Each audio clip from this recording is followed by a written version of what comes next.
In compliance with the Open Public Meetings Act of the State of New Jersey, adequate notice of this meeting of the Atlantic County Board of Chosen Freeholders was provided in the following manner. Published in the Press of Atlantic City and mailed to the Current, the Daily Journal, the Hamilton Gazette, the Hamilton News, and has been posted on the bulletin boards in the County Office Building in Atlantic City, the Stillwater Building in Northfield, and the County Clerk's Office in Mays Landing. If we could please all rise for Pledge of Allegiance and a prayer. Yes. Our Heavenly Father, we thank you for the beauty of this summer day that can only be given by thy loving hands. Be with us and make us ever mindful of thy glory and power, and abide in our hearts with love and peace. Amen. Amen. Attention, salute. I pledge allegiance to the flag of the United States of America and to the republic for which it stands, one nation, under God, indivisible, with liberty and justice for all. Okay, Madam Clerk, can you please call the roll? Absolutely. Bennett? Here. Bertino? Here. Corsi? Present. Days? Here. Fitzpatrick? Here. Formica? Here. Kern? Here. Risley? Here. And Gatto. Here. You've all had the opportunity to review the minutes from June 18, 2019. If there's no corrections, I'll entertain a motion to adopt as presented. So moved. Second. Motion is second. Any freeholder comments on that?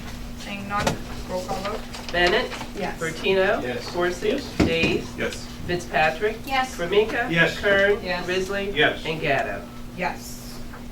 And let's see, we're going to actually do that? Okay. We would like to start with a presentation honoring Quentin Bundy for his academic and athletic achievements. I saw him just walk in. Come on up front, and we're going to come down and present you with some goodies. Freeholder Bennett, you want to come up as well? Absolutely. And I know that proclamation is probably extremely heavy because the long list of accomplishments that we had, that you have achieved, young man, was incredible. Absolutely. And as the liaison to the Youth Services Commission, it's always a pleasure to see a youth that's doing so many amazing things. And I felt like throughout this whole entire academic career that you've had, I see you in the paper like every 2 weeks doing something amazing. So just a few of the things that you've done. You're involved in your youth group, and you sing on the praise team at your church, you volunteer. You're a member of the National Honor Society, the Junior ROTC, ranked 10th in your graduating class of Pleasantville High School, a school leader for Friday is Tie Day, received the 2019 Press of Atlantic City Young Leader Award, and a stellar competitor in your track and field accomplishments, numerous awards throughout your career, including Most Valuable Player, Unsung Hero, and you led your teammates as captain of the indoor and outdoor track. And so we know that you're planning to attend Virginia Military University, and we just wanted to praise you for all of your accomplishments. It's been such an honor to see that. And so this is on behalf of our Freeholder Board. We have this for you. All of that as Vanna, and then you can show that one off as well. And then on behalf of our county executive, he sent you an award as well. And tomorrow, we're proclaiming Quentin L. Bundy Day. We got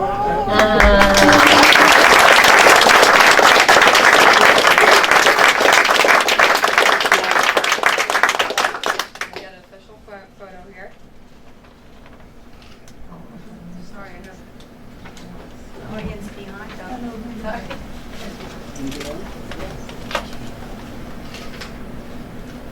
Thank you. Oh, did you get what you needed? Yeah, one more, please. Okay, one more for Michelle. Thanks very much. And how about one over here for, do we need one over here? Grandma? The most important lady in the room. Yeah, right. And she should get in a picture too. Yes, she should. So if you'll take camera, take her picture with her. Yeah, really. Get her up there. Now, if you come hop in, you're good. I'll take a picture. Yeah. Yeah. That's great. They're in my lips. Sure, she's got to be in the picture. Is Mom here? Oh, There she goes. perfect timing. Small fact, interesting, I grew up watching your mom compete, so I know that was good stuff. Hop in, we'll take a whole picture. Aww.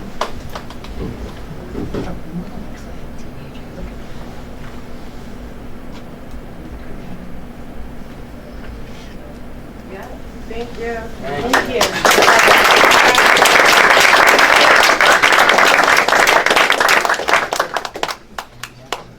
So you're heading to the military academy in Virginia, Yeah. and then what's the goals? Most likely I'll try to, travel the world and help people in need using my computer and electrical education at the institute. Most likely I'll just become an engineer. Perfect. Well, if you stick around and listen to some of our next topic, we might have some jobs for you. At that point. We'll go with that on behalf of the entire board.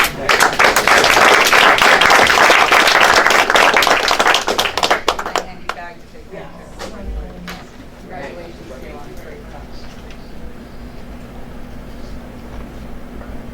You got it. There you go. Feel free to stand.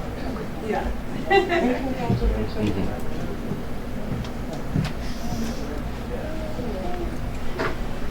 Okay. I know.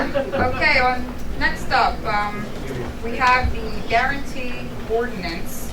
Madam Chair, Yes. if I may, can I have the clerk read into the record of proclamation we have for special guests?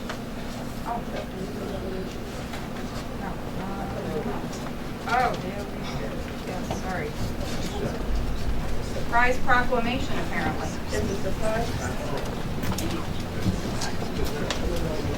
I'm ready, Madam Clerk. Want to reveal it to the world. Honoring Howard Kyle for his instrumental role in the development of the National Aviation and Research Technology Park.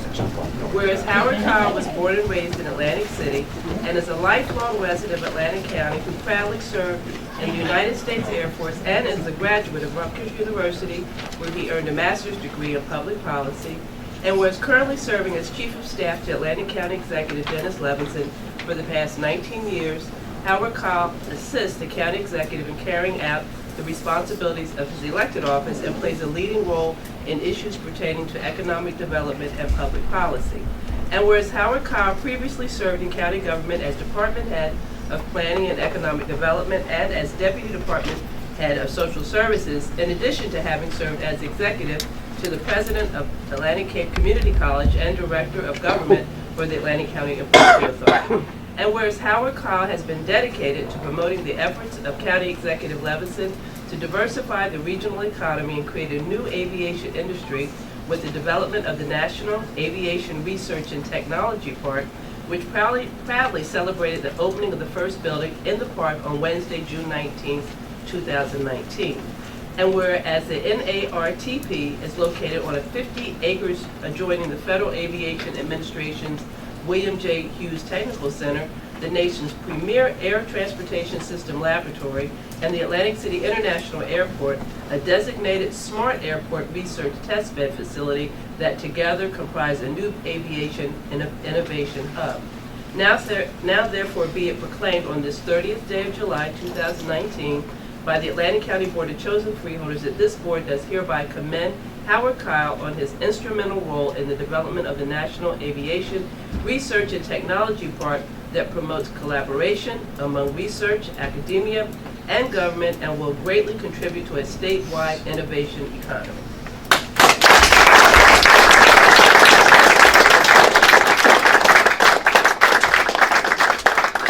Thank you. I was not expecting this, and I will say, as I always say, the credit goes to the people who get behind it and help make it happen. First and foremost, I've got to give credit to the county executive who came up with this idea and who authorized us to go out there and work on this and supported us through every step along the way. And also, I can guarantee you the park would not come to fruition if it hadn't been for Jerry Del Rosso, Bonnie Lindahl, people before her, even going back to Jane Lugo, Linda Gilmore, Norm Moore over here, and numerous others who really work together. This is a team effort. So if I accept this, I'm sure you are accepting it on behalf of that entire team, the county executive and the staff who helped make it happen. All right, so thank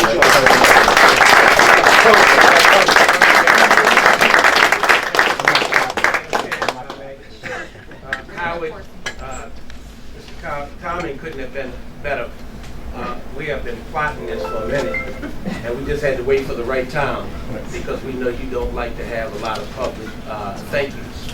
But I thought, among all of us, I can't speak for them, I think on this one I can. Yes, you can. They, thank you. Believe that you do an outstanding job representing the county and the residents of the county of Atlantic, and you do it without no fanfare. And I know you get paid to do it, but you enjoy what you do, and you make us look good. And God knows you make the county administrator, he makes you look good, but you make the county executive look real good. But, you know, at the end of the day, what happened is that when we were at the ribbon cutting, and I gotta be honest with you, and I made this comment to a couple people, you should have been the MC because you shepherded this whole process along the way. And I know that's not your style, but I thought it would be fitting for all of us to recognize the hard work, the long hours you put in, you take away from your family. And I won't tell people I see you up on the boardwalk jogging and all that good stuff. Just relax and be talking to yourself. But the fact that you do an outstanding job on behalf of all of us, and I think it's fair to say from all of us, thank you so very much for all you do. I appreciate your thought. Here, here.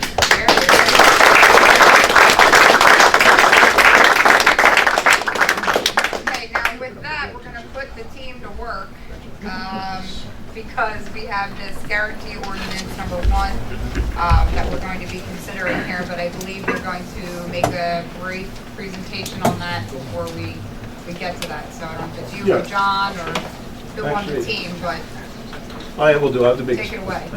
Yeah, we're going to be brief. I just want to introduce Lauren Moore. He's here. Is Tim Kroll here also? Yeah, Tim's here. Tim Kroll, yes. Tim back there. He's with us from the Southwest Transportation Authority. He's the airport manager. Before we get into this, one quick update, because I think this is very important. You may have read about it. You may have missed it because it's the press here today. Because it was buried. It was buried on page 3 of the press on Saturday. We were bumped off the front page by a story about a man biting a raccoon.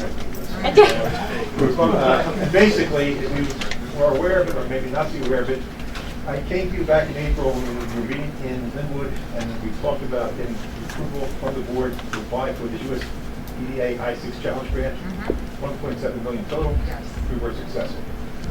We got that grant, and it's highly significant because what it does, it enables us to work with SJTA and others to accelerate smart airport technology. My house, a minute of water. It's not. We have all reusable. Is that a word? You like it.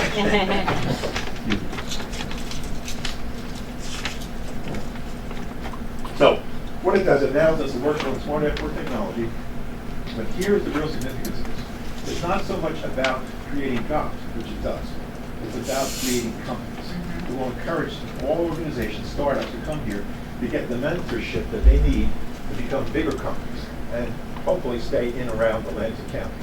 So that's an active project. We hope to be underway in October, have it up and running by October. And the other thing is the company we are in. We looked at this application. There were 26 applications that were awarded, 182 applied. The company we are in is Johns Hopkins, the Mayo Clinic, Purdue University, Cornell University, and Johns Hopkins. So Atlantic County Economic Alliance applied for that grant. Is now considered to be in that league. Right? And it's a great opportunity to bring companies here and start growing. So we'll be working on that for the next year. And I'm really proud to be part of that. I thank Lauren for his efforts because he was there. I thank the county executive for putting up the $100,000 for the match. Cape May County put up the match. It's a good part of it. Anything you want to add? Cape May County, sir. I just mentioned. I'm sorry. All right. And I want to thank SJTA in particular for that, for the airport. So, all right. So what we're here to talk about today is the county guarantee for the maintenance organization project. If you look at the Angelo plan, I think it's on page 38, it states in there, one of our goals is to get maintenance and repair operations on the way to the airport. We've been trying to do that for a number of years since we started that effort, since we began the study. The biggest challenge we've had, two things. Number one is getting companies to look at Atlantic County as a place to do that, but as companies do that, they begin to realize the value of the airport and why it makes sense to do at the airport. Very low cost of operation to get in and out of there, very inexpensive landing fees, and really close by other airports. The challenge also has been to get labor, to get people to work on that. So we were working with companies, and we were working with SJTA, who pointed out that there is a company and introduced us to this company, Elevate Jet. They are a subsidiary of a larger company that does specialty charter. They want to locate the maintenance operations here. In a tight time frame, they looked at other airports. We believe that they looked at Pittsburgh, Winston-Salem, Nashville, and Stewart Airport in New York. So they looked at those facilities and decided that Atlantic County does an awful lot they would pursue. The challenge was they needed a hangar. SJTA was not able to move as quickly on getting a hangar as we can do. So the offer is to build a hangar, own the hangar through the ACIA, and lease it to Elevate Jet. And we think that that's going to rapidly start building out the maintenance operations at the airport. And on another track, a lot of tracks we're working on. Another track, we're working with Embry-Riddle University, hopefully. And we're applying now, we're beginning the process to apply for USDA grant to get a maintenance academy built. And hopefully we'll begin generating a steady stream of workers that will enable us to build out fully the maintenance repair operations at the airport. With that, I'm going to turn it over to Lauren, who might talk about the technical details about the agreement with Elevate. Well, I'm just going to be very briefly. I've worked with all 21 counties. I just, want to congratulate the county executive and the Freeholder board. What Atlantic County is doing to advance and diversify its economy, in my opinion, is unmatched across the state. Before I came back to Atlantic County, I was the county planning director through the 90s. I worked with all, the other 20 counties. And what this county is doing to help advance our economic development strategy here is absolutely unmatched. And the action that you're taking tonight is an absolute example for all others to follow and what county should do to create quality technical jobs in this STEM environment that we are in. Here, this is something that I want to congratulate you and the county executive on. And it's a pleasure working in a county that's actually putting its best foot forward to attract these companies and being agile. As Howard points out, we are acting at the speed of business. Very important to get these deals done. This is going to create initially 125 jobs, here in Atlantic County. This is going to break the ice for us to bring maintenance and repair operations. And while they're a charter company, a charter plane service, they cater to rock groups and political events and music. And so but they're going to do their maintenance and repair here. And this is really going to help us attract other maintenance and repair operations here.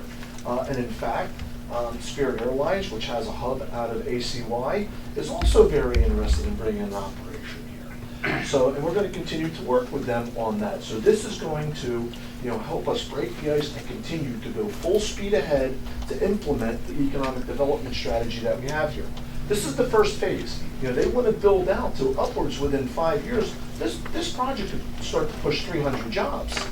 This is significant, for us diversifying our aviation product that we're going to offer to the aviation community. And as Howard points out, with the Aviation Technical Academy, now we're going to have a steady supply of workers to come in and work at the airport. And thank you, SJTA, for everything. They've been an absolute great partner. The Improvement Authority. The Improvement Authority has been an excellent partner in helping us put these packages together. We couldn't do it without the great team that we have and the relationships that we've developed. John, maybe you want to wave from ACIA? No, this is a great project, and Lawrence Wright is a great team, and I think we're really moving in the right direction. So we're trying to push to close the deal. They are enthusiastic about closing it. We hope to have the deal closed, but I think that it really positions us in a good spot because feeding off of this, right now, the relationship we have with this potential client is extremely positive, and I think he's extremely impressed at the level of service that he's getting. I think that's one of the reasons why we're looking at the airport here. So with that, we can open it up to questions. Any board have any questions or comments? I just want to, if I may, yield to my senior member. Freeholder Meeting. Well, first of all, there isn't much more I can say about your effort in this, Howard. So, I did not know about the award, but it was a long time coming. I watched you for 10 years do this. I just think it's so important for the Improvement Authority to take this position on proactively creating business in the county.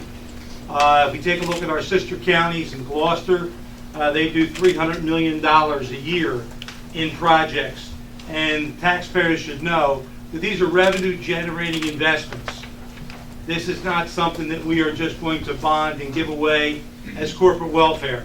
The tenants pay back money that guarantees the bonds, and it's just a great step Atlantic County's taken under Dennis Levinson, this administration, this freeholder board, to show that we're putting our money where our mouth is, and the state is not going to do it for us. The state can't do it for us. The federal government can't do it for us. And we're fortunate to be financially able to do it for our own people. So I think it's great. And I think, Lauren, I think you said it, the speed of business, much different than the speed of government. And that's why it's so important. And I think the Economic Alliance has been a tremendous asset and treasure for our county, and your leadership in particular can't go unnoticed as well. And if people don't know about you yet, they need to. So if people are listening or watching, they should come and learn about the Economic Alliance and what you offer in terms of helping businesses become involved in the economic development activities in the county, programs and resources that are available, and such. It's such a great resource that I think is still underutilized, even though we're doing so much. So thank you. Any Freeholder, of course, that you have comments or questions? And again, I think Frank stole some of what I was going to attempt to say. He's more astute, but the fact is that I think that's untrue. You guys are doing an outstanding job. And when we look at Atlantic City Airport, for an example, when the city of Atlantic City, and Frank can remember this, the city of Atlantic City owned that airport. We gave it away basically for $11 million. And the state has made some improvements to it, et cetera, but it's still underused. And the fact of the matter is we've got to move to the next level. Try to get more airlines in there to continue to bring other opportunities. As has been stated time and time again, we've got to think outside of the box, other than we put all our eggs in one basket when the casino industry came, and when that bottom dropped out, we all caught hell. The fact of the matter is we moved in another direction, and it's because of the leadership, and you continue to move Atlantic County in the right direction. I think this speaks volumes for all of us. And just the opportunity of jobs coming to the area that we've never had, and partnering with the FAA Tech Center is huge. And so I just want to commend the team for an outstanding job, and certainly Laney, as he continues with ACI, Atlantic County Improvement Authority, y'all continue to make a mark on this community, because that agency had stayed quiet for a long time. And now you have bounced back, and I want to commend you publicly for that. I think that one of the things we stress regularly when we speak to groups is that the Atlantic City International Airport is a regional asset. When we talk to people, especially when we're talking to an Atlantic City audience, they'll say, well, the biggest assets we have in Atlantic City are the beach and boardwalk. And I always correct them, no, the biggest assets you have in Atlantic City are the beach, the boardwalk, the airport, and Stockton University. There's more than just that. So it is something that I think has tremendous potential. We have an excellent relationship with the FAA. Our relationship has never been better. Shelley gives us tremendous, Shelley Yack, the executive director, gives us tremendous support. And we have an excellent relationship with the SJTA. We're working with them on a couple projects to help build out some other areas of the airport that need development. So I think we're moving in a good direction. And the thing I want to stress is if you look at where we were a few years ago to where we are now, we have, and I've said this before, and I think it's important, when you conceptualize this project, conceptualize it as an aviation innovation hub, not discrete parts of it. So the airport, the FAA, and the research park were part of that, and the area 1 mile around it. Much more comprehensive, and that's what our focus is on. It's getting an industry located in Atlantic County based on aviation, which is real, and it's pretty much happening.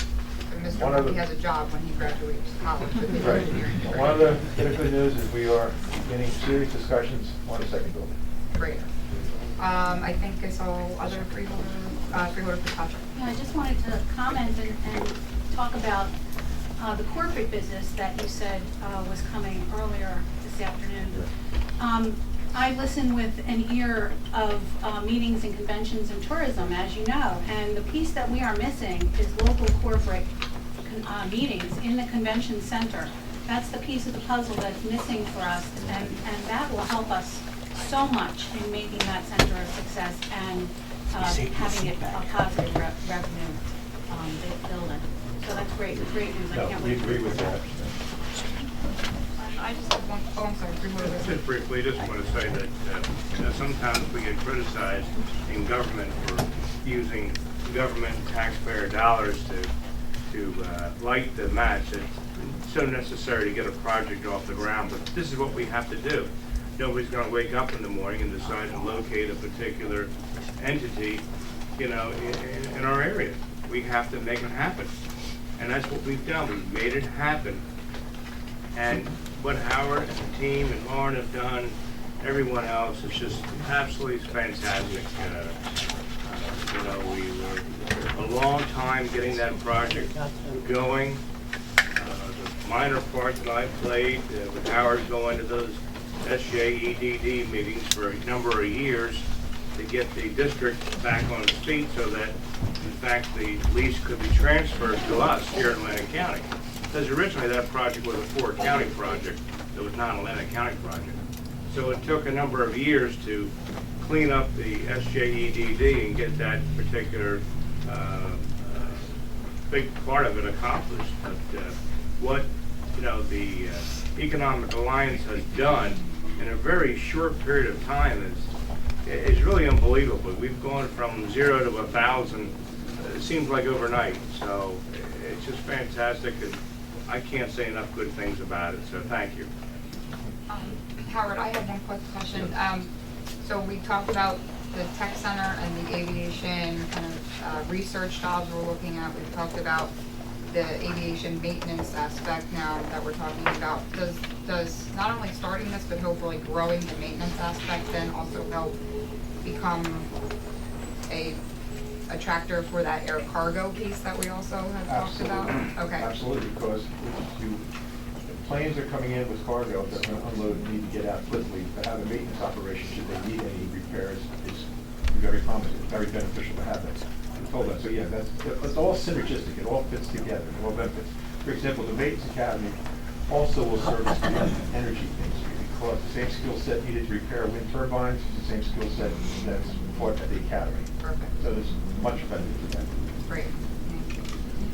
Okay, any other questions or comments from freeholders? Okay. There's not really a public portion on this one. But since they're here, Does the freeholder board have an issue with taking a few public comments? Only because he's Corsi's friend. I know. All right, any questions or comments for the gentlemen that are here on this topic only? It's Right. the Thank- freeholder wants to get in. Please make sure. thank you, Mr. Formica, for your generosity on that. Thank you, Madam Chair. Mr. Kyle, question, since the language here is, Know who you are. I'm sorry, Creed Pogue, 169 Cumberland Avenue, Estelle Manor. Thank you.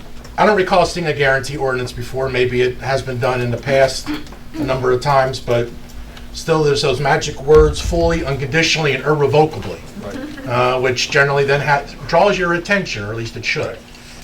The reason that the county has to back this versus just using ACIA, is that a question of bonding capacity, or is there something else involved there? Question of creditworthiness, but bonds are being issued by ACI. You want to answer that, John, or you want me to take that?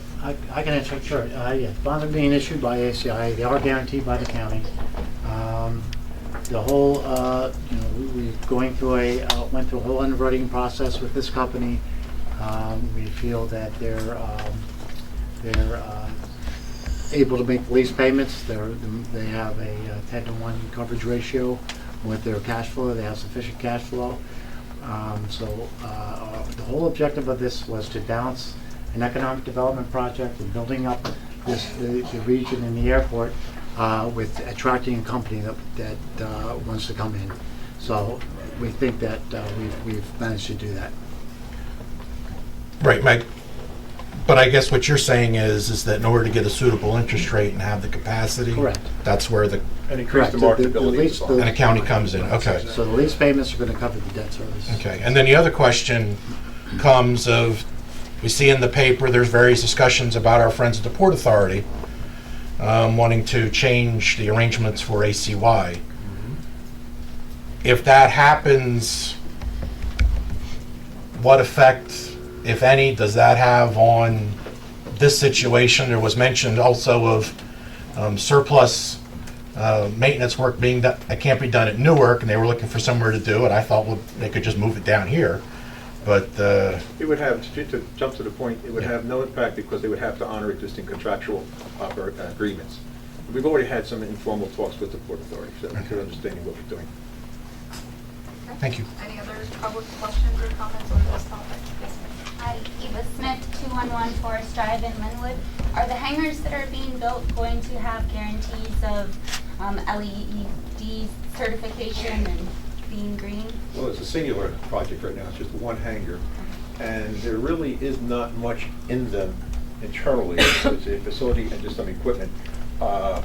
John, you're more involved with the construction aspect of it, but I don't think it'll be an LED. We haven't And they yet have put it solar out. panels? We haven't even yet put it out to bid, but all these issues are cost issues, and what can we bear, and what are we sure that the tenant is going to be able to pay for. Well, they're not just cost issues, they're also Environmental ethical issues. issues of pollution. There are standards that we do have to meet, and of course, we'll meet all the standards that we have to meet, and we will look to make it as energy efficient as we can. Yes, sir. Just to follow up on what you said, Can you say your name for the record? my name's Lee Diamond. I live at 8702 Monmouth in Margate. It's going to be there for a long time. So in 15 or 20 years, we're going to have a higher standard for efficiency. So why not do it now? I'm not an economist. I don't know about your budget, but in the long run, it saves money. Right. So Yep, all those things, we would definitely consider all those things. Thank you. Okay, well, thank you so much for that presentation, appreciate it. With that, we need to have actual formal motion on this ordinance. So moved. We have a motion and a second. Any other freeholder comments? Okay, seeing none, this is first reading, so we'll not have any more public comment. Roll call vote, please. Bennett? Yes. Bertino? Yes. Corsi? Yes. Days? Yes. Fitzpatrick? Yes. Formica? Yes. Kern? Yes. Risley? Yes. And Gatto? Yes. Thank you, gentlemen. Thank you. Feel free to go or stay as you please. Thank you for information. Thank you, guys. Guys, thank you so much, everybody, for coming. I know. Yeah. He's heard about his job opportunity. See you later. All right, now on to the ordinances on our agenda. Ordinance number 9. Ordinance to vacate and abandon a site triangle easement across part of lots 5 and 6 in block 950.02 along 23 East Jimmy Leach Road in the township of Galloway. Final reading. Second. Motion and a second. Freeholder comments on that ordinance? Seeing none, this is a final reading, so we'll open it up to the public for public hearing. Okay, seeing none, we'll have a roll call vote. Bennett? Yes. Bertino? Yes. Corsi? Yes. Days? Yes. Fitzpatrick? Yes. Formica? Yes. Kern? Yes. Risley? Yes. And Gatto? Yes. Ordinance number 10. Ordinance authorizing the acquisition of rights of way and temporary construction easements for the construction of Atlantic County Bridge Structure PR07, the Cote Creek Bridge, in and across property identified as Block 11, Lot 55, Lot 29, Lot 23.03, Lot 33, Lot 8, and Block 36, Lot 1 in the City of Port Republic, Atlantic County, New Jersey, by means of agreements or by condemnation pursuant to the Eminent Domain Act of 1971, NJSA 20:3-1 and following, amount not to exceed $75,000. Moved. Second. Motion and a second. Does anybody need the clerk to read that one again? Okay. Seeing none, how about freeholder comments on that? Madam Chair, Freeholder just Corsi. let the record reflect my comments still remain as first reading when it comes to eminent domain, but I will support the resolution, the ordinance exception. I do not support it. Okay.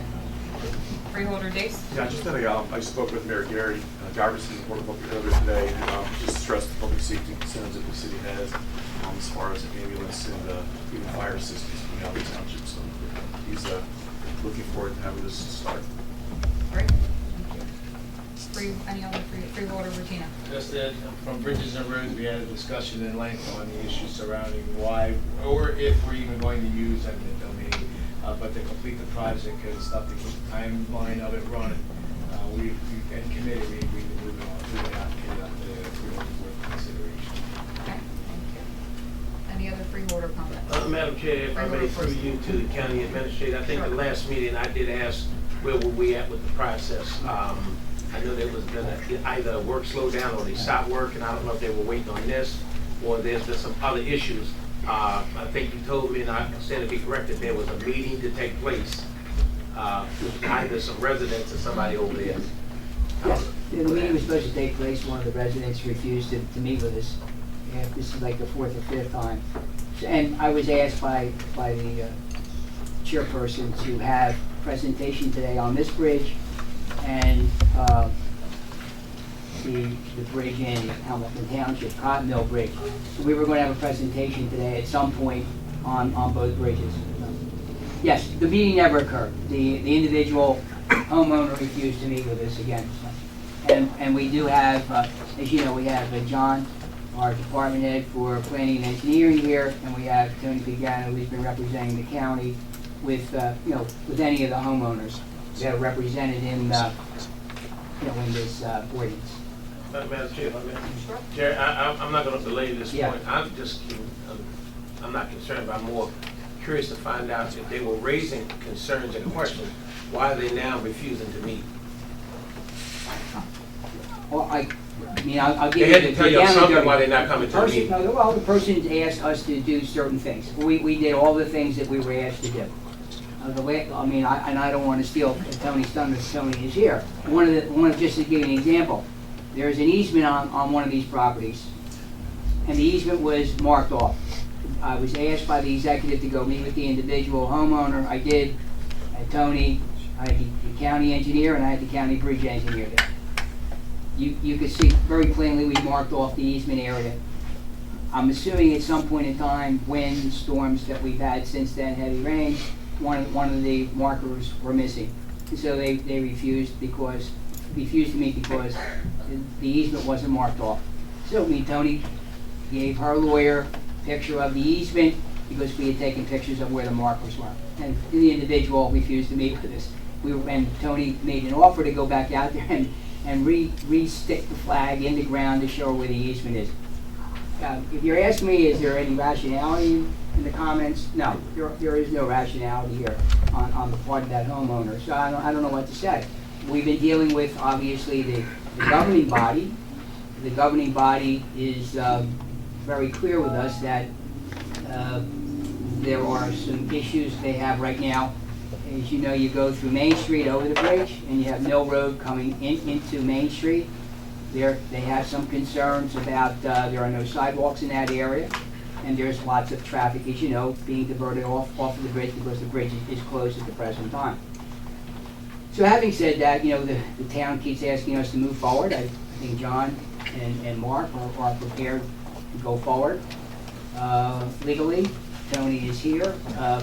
We'd like further explanation about, some of these negotiations with the homeowners, or in particular one homeowner. And there's a second homeowner involved as well who's made some counter offers to the county in terms of what they believe the easement on their property is worth. One final question, if I may, Chair. It sounds to me that the township itself is prepared to move forward. Absolutely. Second of all, there's some other issues regarding making some sidewalk. I was out there yesterday, and I'm kind of familiar with what you're referring to, because I made a special trip to go over there yesterday again. If that's the case, I don't know if the homeowner is setting up down the road for a lawsuit to come back. I have no idea. But is there anything in writing from the township that's giving you guys the green light that they're prepared to move forward? I would tell you I've had 15 conversations with the mayor. Nothing in writing? There's nothing in writing that says go ahead and move the project, but I believe they have resolutions. I mean, But I guess my point was, Jerry, all due respect, through your assistant attorney, who's an officer of the courts, he is now basically saying that through the administration of Port Republican, he has gotten the green light to move forward with this project. Yes. So he's an officer of the court, so I'm going to hold him accountable. and I would consider him somewhat of an expert when it comes to speaking the English language, in terms of he understood exactly what the township was saying. In spite of the one or two residents who are, for whatever reason, holding out, whether it's the marker, whether it's the sidewalk, etc. It is your understanding you got the clearance to move forward. I can jump in for this. In my inbox today was a resolution from the City of Fort Republic. Literally, I just looked at it before I came here about an agreement where we're going to improve Mill Street as part of the project, so, or goes through the project. So certainly they know what's happening. They've endorsed that as part of the project. Not only did Port Republic get a new bridge, they're gonna get sidewalks too. Yeah, and the mayor don't give up, do it. He gets, you give him an inch, he wants a yard, but, okay. I just thought that was important to find out because I know it's been some delay.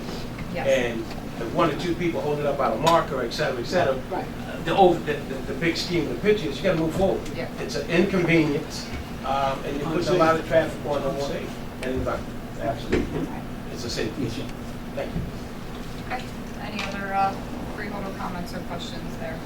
Good questions for the person. Okay, seeing none, it is a final reading, so we'll have public comment on this ordinance. Okay, seeing none, we'll have roll call vote. Bennett? Yes. Bertino? Yes. Worsey? Yes. Days? Yes. Fitzpatrick? Yes. Formica? Yes. Kern? Yes. Bisley? Yes. And Gatto. Yes. You guys want to? If I may, I don't mean to keep going. Sure. But if that inbox that you would have, would you please make that part of the record, so when you have that folder, it's in there? Yeah, that actually. Thank you. So they could come back to life. Jerry, do you want to go ahead and give the bridge updates while we're on That's that fine, if topic? you're on the subject, you wanna go, fine, so John, well, you know, John can do, Cotton Mill and PR7, and then you have Tony here for PR7 and some of those issues. Okay. Okay, if you will, I'll just, we'll stick on PR7 for the moment, since we're on PR7. PR7, we are waiting for Army Corps clearance, Title VI issue, where they have had, we had a public meeting with the town, and these homeowners were invited, as well as anybody else who had any kind of objection or any concerns. We, an understanding from, actually, the Historic Preservation Office, in discussions with Army Corps, because it was a joint type of document that's going to come out, that they are about finished. So in the next couple of weeks, we expect to have our Army Corps of Engineers permit, which is the last piece that permitting-wise that's over. In terms of all of the bid documents, everything is prepared and ready to go.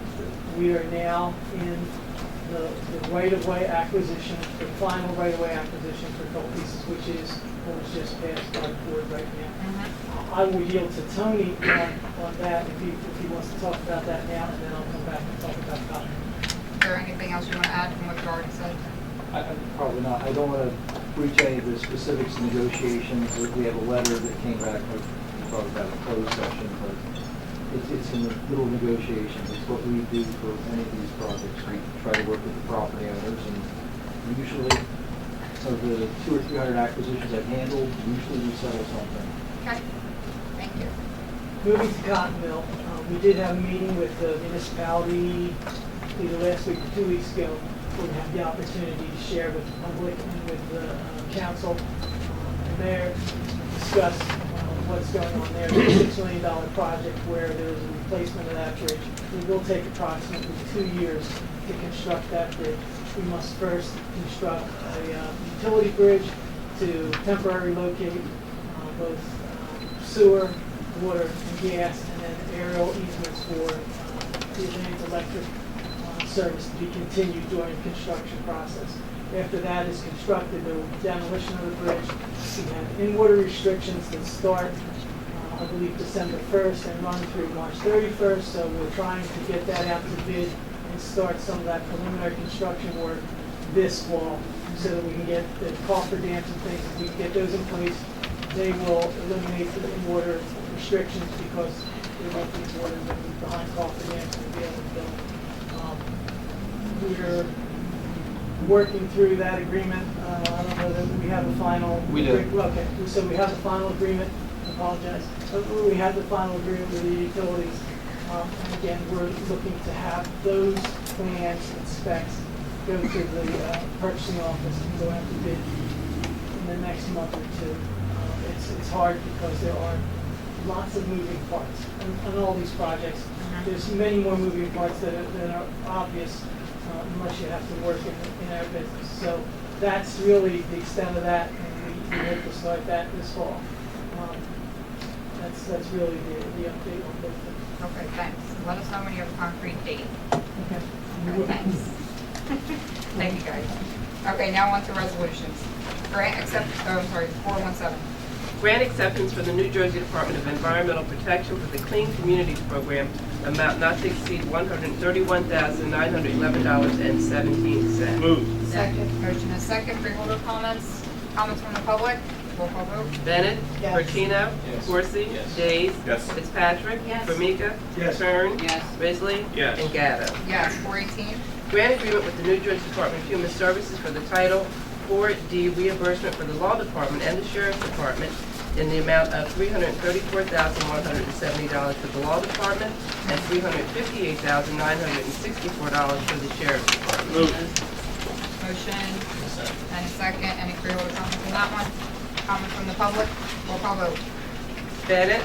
Yes. Bertino. Yes. Corsi. Yes. Days. Yes. Fitzpatrick. Yes. Formica. Yes. Kern. Yes. Risley. Yes. Gatto. Yes. 419. Grant acceptance from the New Jersey Department of Labor and Workforce Development for the Growing Apprenticeships in Non-Traditional Sectors Program, amount not to exceed $399,998. Second. Motion and a second. Freeholder comments? Comments from the public? Roll call vote. Bennett. Yes. Bertino. Yes. Corsi. Days. Yes. Fitzpatrick. Yes. Formica. Yes. Kern. Yes. Risley. Yes. And Gatto. Yes. 420. Grant application and acceptance from the New Jersey Department of Labor and Workforce Development for the program year 2019 Workforce Learning Link Program, amount not to exceed $65,000. Move. Second. Motion and second. Freeholder comments? Comments from the public? Roll call vote. Bennett.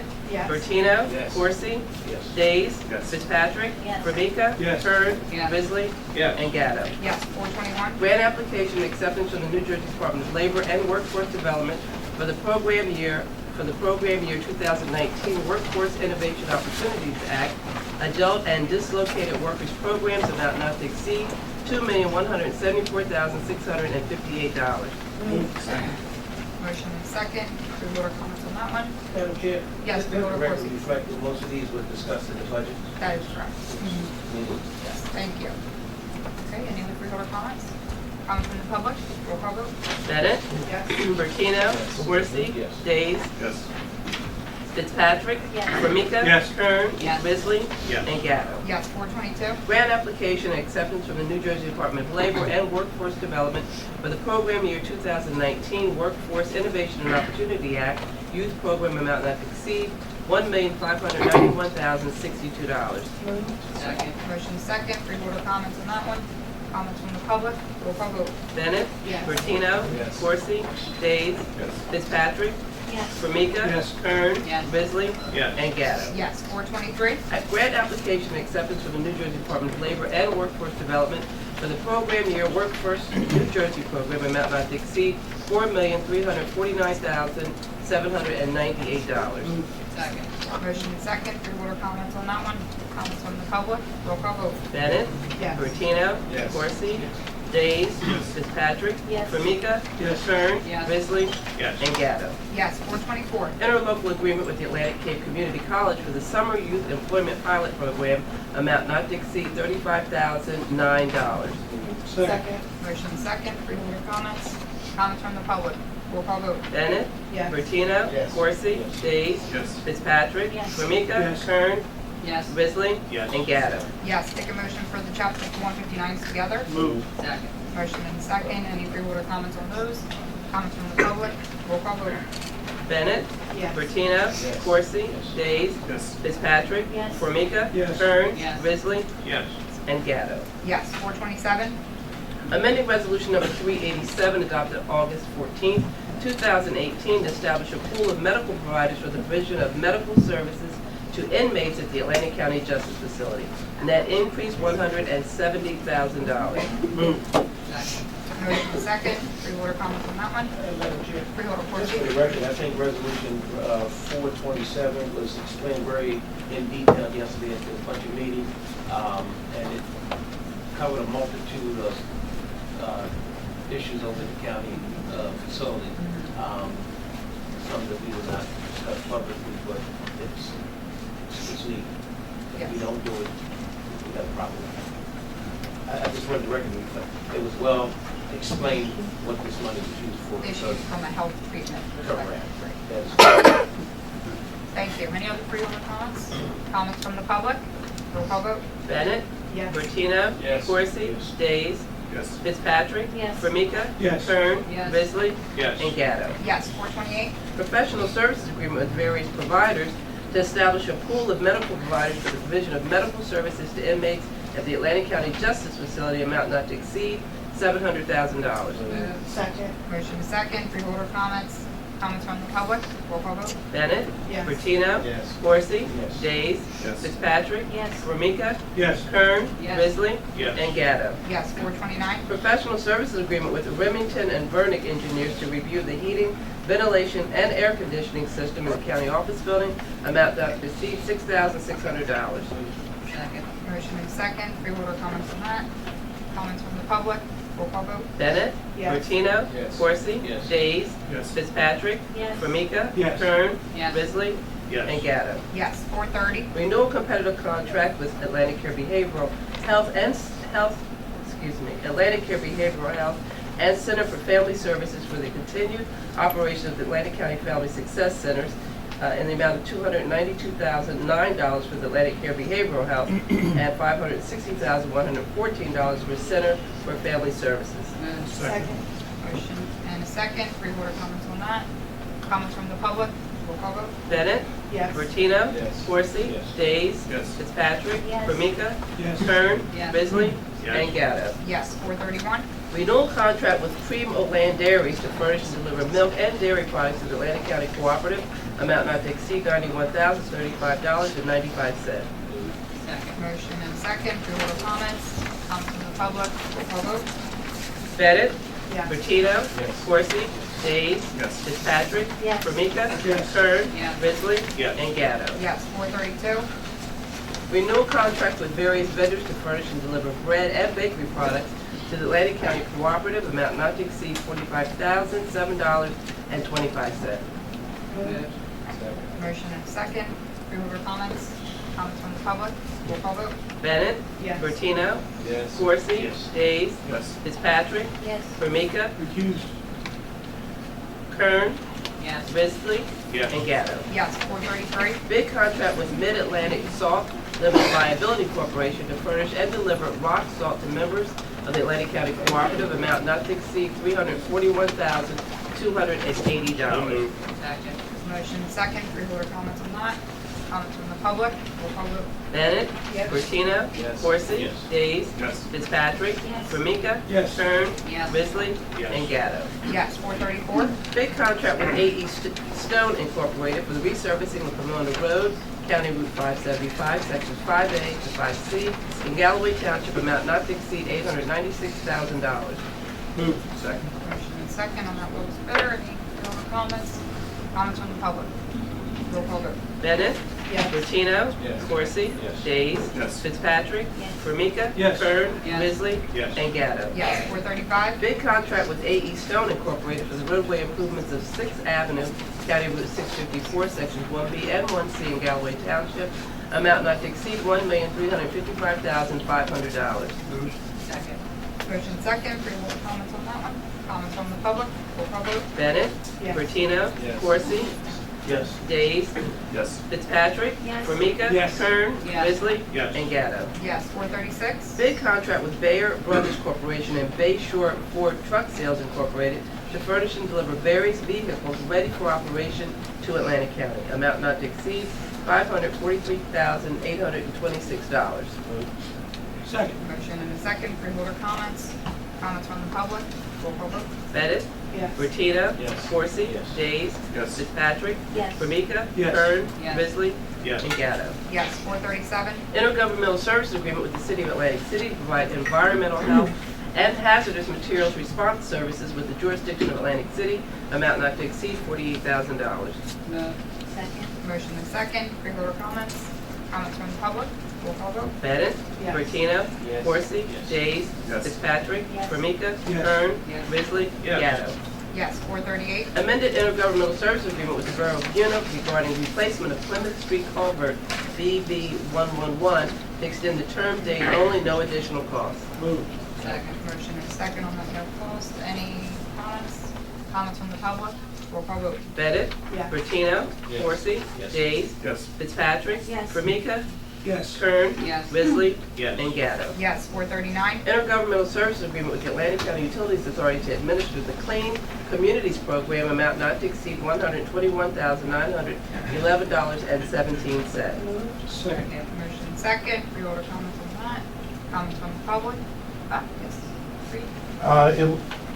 If I'm looking at it right, it looks like Resolution 417 was for the same time period as what's now being implemented with 439, is that right? If the 131 is awarded to the county, we award ACOA 121. We use the 10 in the parks.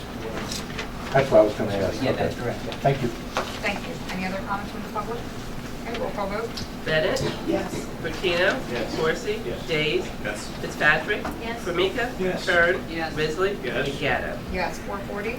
Amended contract with South State Incorporated for emergency span lot repairs to Dorset Avenue Bridge, net increase $16,668.13. Moved. Motion and second. Freeholder comments? Just look at the little Freeholder slide change Formica? order, but I'm supporting. Yeah. Jerry, just curiously, Yeah. how many times have we repaired these lots in the last 10 years? I can only remember two. Maybe John remembers more than that. I think it's twice. I believe twice for this specific thing. We did the decking, and then we had other electrical things that happened after. No, I remember all that. It's Yeah. like the most maintained bridge in the whole state. Actually, this change order though, John, why don't you go through the change order? The change order may help us with the span lock protection, I think. Isn't that part of what this? I just was curious, how Yeah. I know we've done Yeah. it more than once. Oh, yeah. Two I or three remember times. 2 times. The change order is $16,000, I believe. They're eating half of the cost because it actually makes part of their job easier, but it also repairs, and what happens is the way the thing works, it jams in one position, and it's actually like a giant pin, but it's strong. So Okay, I'm just curious. I know that we've been repairing this thing. If it's a systemic problem, maybe you should fix the cost. there's additional work that'll be brought out in the next 6 months. How long will this cause the bridge to be inoperable? No, it'll be operable the whole time. Okay, good. That's the question I was Right now, one span can go up at all times, right now. That height won't be closed for. Okay, that's all I wanted to know. In case the Armada's coming up the back bay.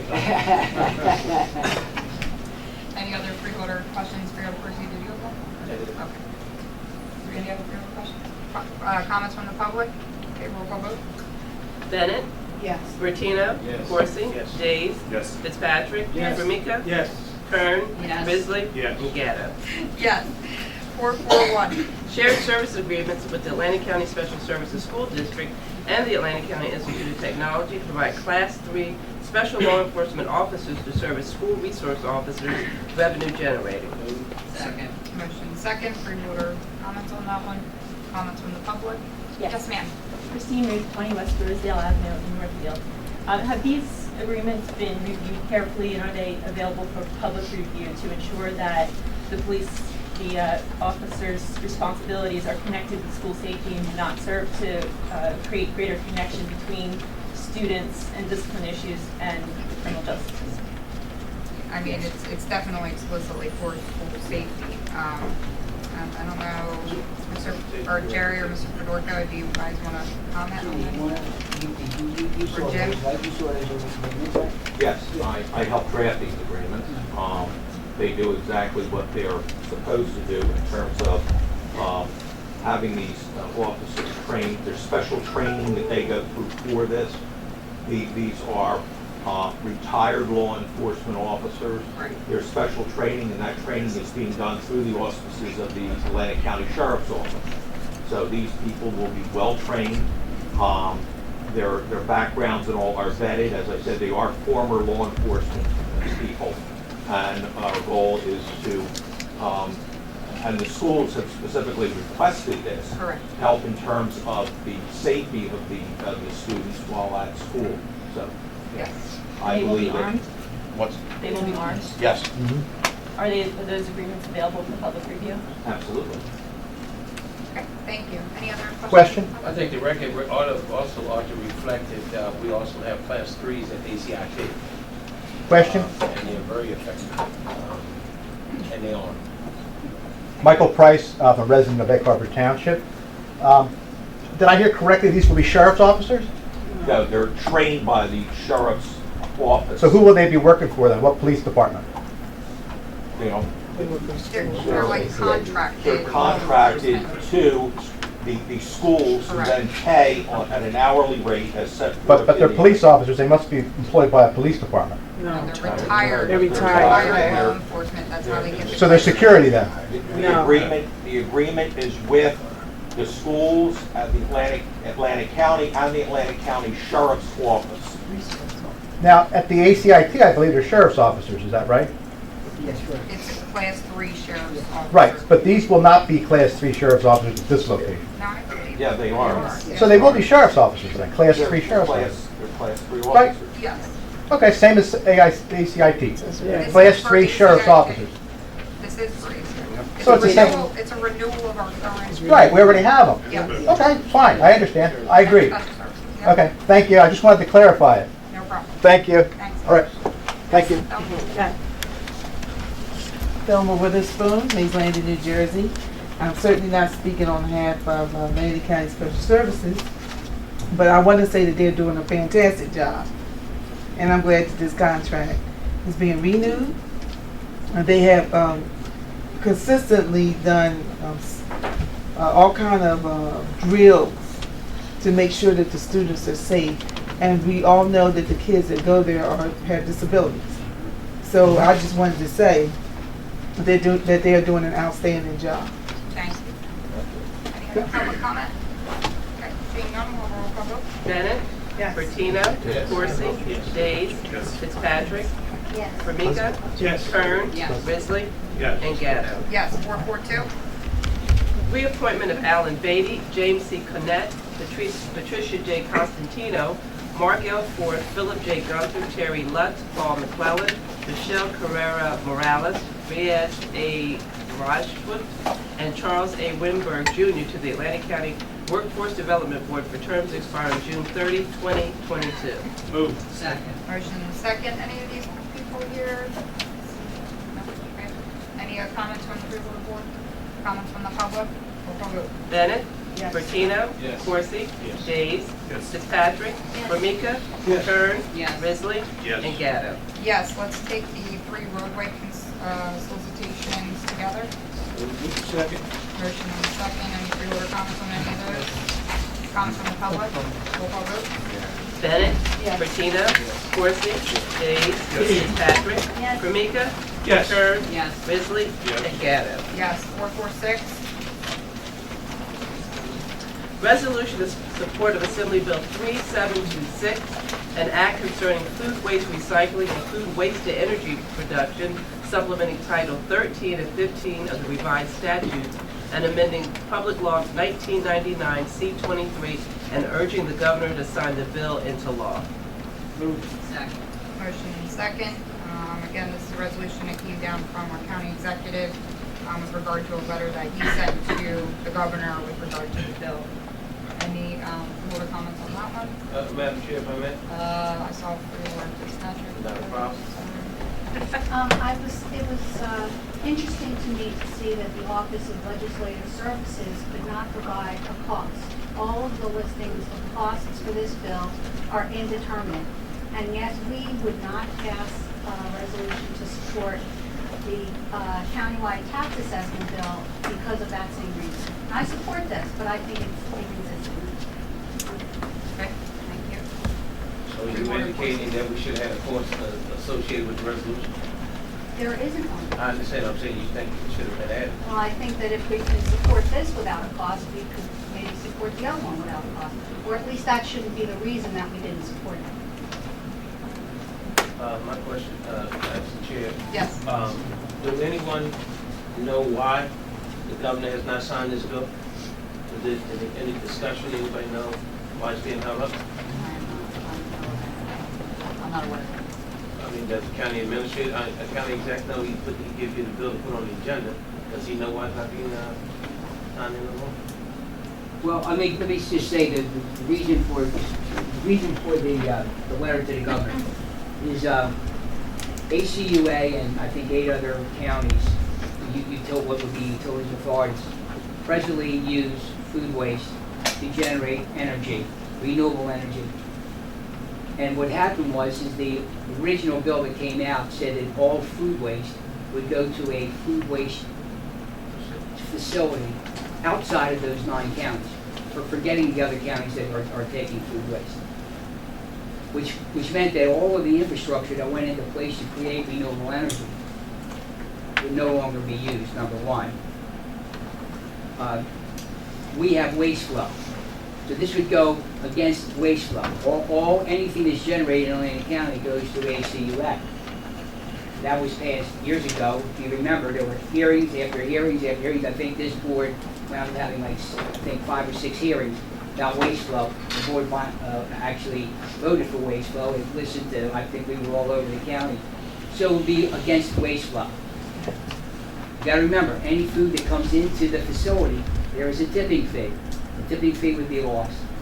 That's pretty substantial. I think actually, if you were to ask ACUA, there is a number. It's pretty substantial. And the other issue is the tipping fee. There is a municipal host fee. That fee would be lost. That's a pretty substantial fee. So that's the reason for the letter from the county executive to the governor. The other issue is that ACUA has gone through putting in, as I said, the infrastructure to create this renewable energy, and they're generating a lot of energy, and that energy is utilized by, obviously, the utilities. So anyway, that's the purpose. And the state of New Jersey, all of these counties, the 9 counties, went to NJAC, New Jersey Association of Counties, to get their support.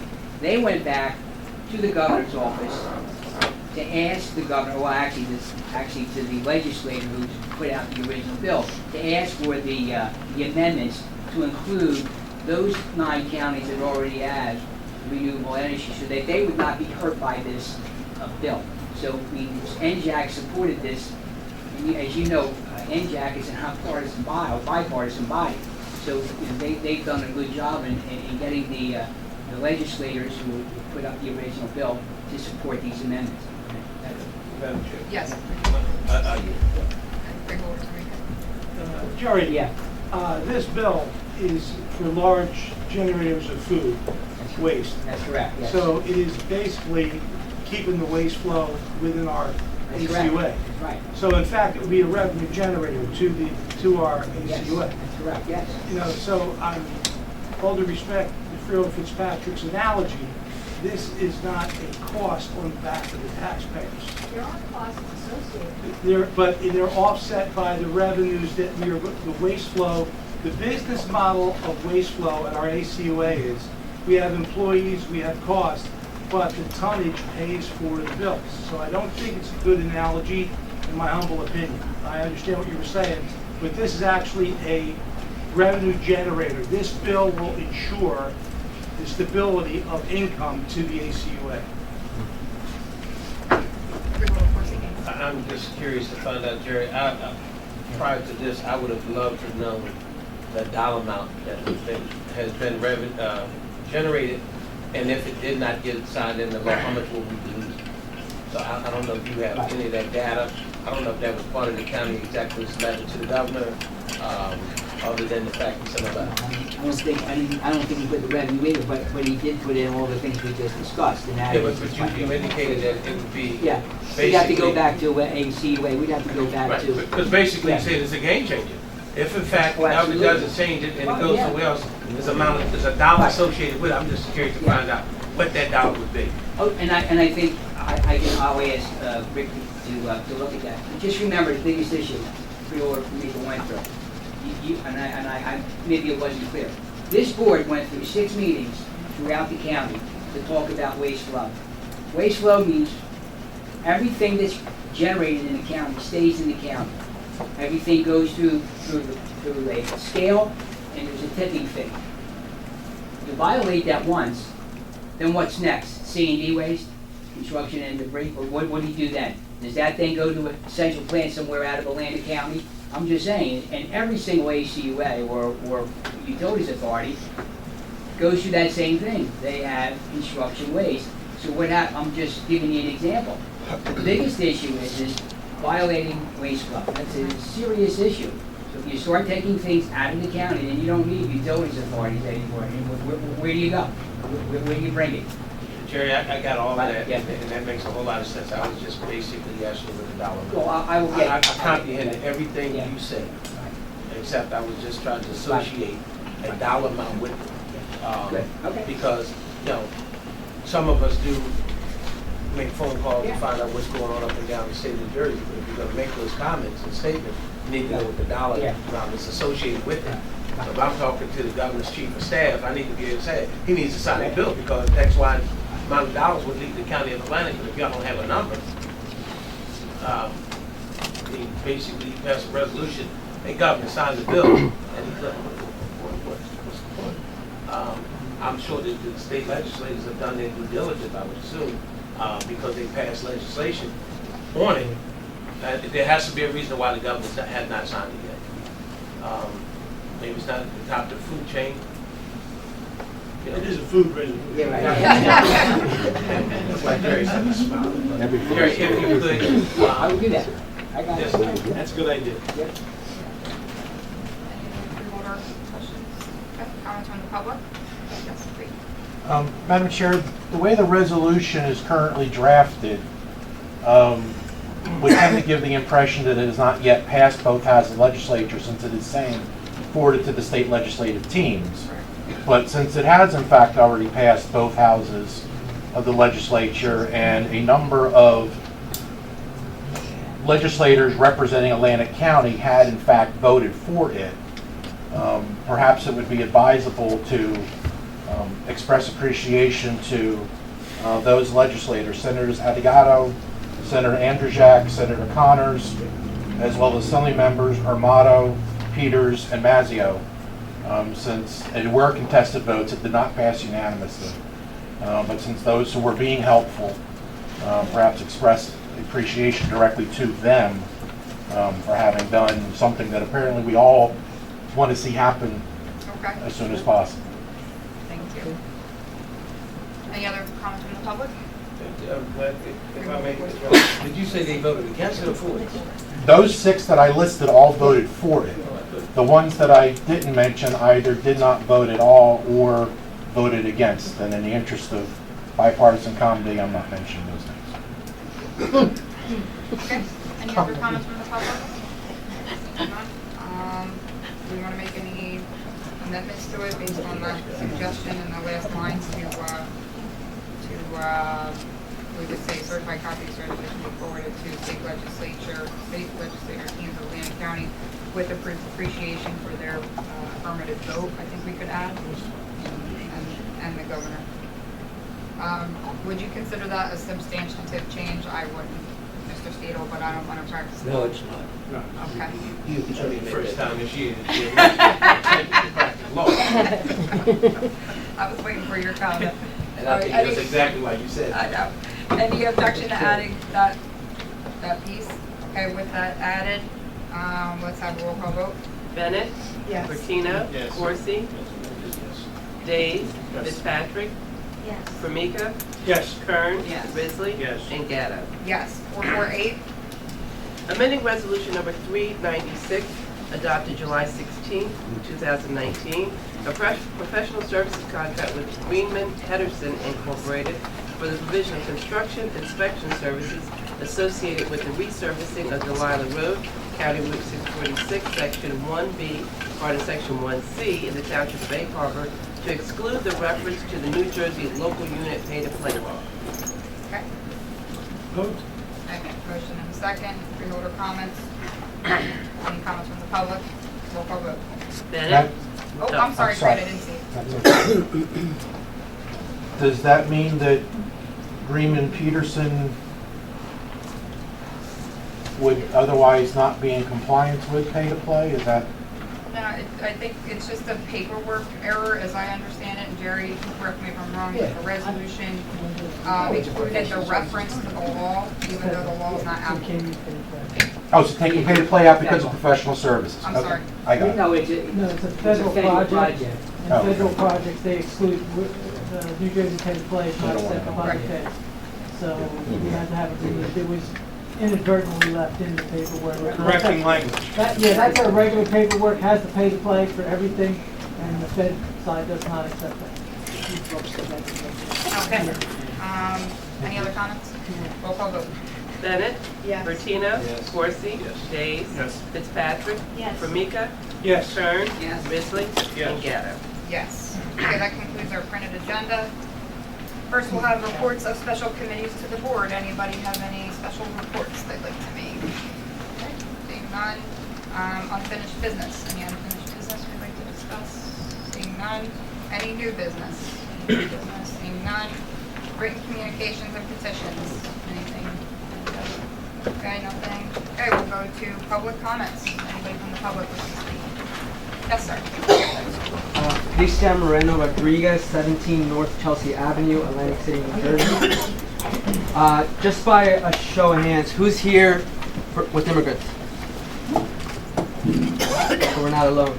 I kind of wanted to give you our perspective, the community's perspective, about what our life's been like the last couple of days, because I think you need to hear it from us. Sure. For the last several years, the immigrant community in New Jersey has been under attack. Make no mistake about it. Right south of us in Calumet County, you have a county government that's willing to participate with ICE at all levels with 287G. Adjacent to us in Ocean County, you have a county government that's willing to sue the state of New Jersey to go against the Immigrant Trust Directive. In Monmouth County, Hudson County, Essex County, you all have governments that want to work with ICE. And unless advocates are willing to speak out, that's going to continue to happen. On Friday night, we got the call that there was a proposed symbolic resolution saying that it's going to be pro-immigrant, coming straight from Denny Levinson, that this is a resolution that's with the immigrant community. But the title, Resolution Supporting Atlantic County Department of Public Safety in its collaborative efforts with the United States Immigration and Customs Enforcement, otherwise known as ICE agency, regarding the handling of undocumented aliens, does not read as pro-immigrant. The fact that no pro-immigrant community organizations were included in the discussion shows that you don't care about us when we're writing this resolution. The way this read, it's purely symbolic. We understand that. You really can't change. You follow the Immigrant Trust Directive. That comes straight from the Attorney General's office. If the Immigrant Trust Directive, for those that don't know, was meant to induce trust between law enforcement and the immigrant communities they serve so that victims feel safe reporting crimes. But when you do a symbolic resolution with legal jargon, with vague language, when you publish it on Friday night for a Tuesday meeting, when you do it with suspicious timing, with no community input, then we have no choice but to fight against it.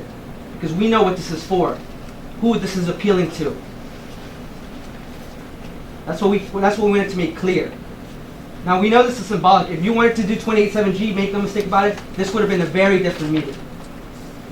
But the fact that you want to do a symbolic resolution to say you're with the community, instead of educating the community about the Immigrant Trust Directive, instead of educating both the left and the right about the boundaries of the Trust Directive, that it doesn't make New Jersey a sanctuary state, but rather a fair and welcoming one, that if immigrants commit certain crimes such as serious misdemeanors or felonies, they're still subject to ICE detainers. there's a base out there that thinks New Jersey is a sanctuary state.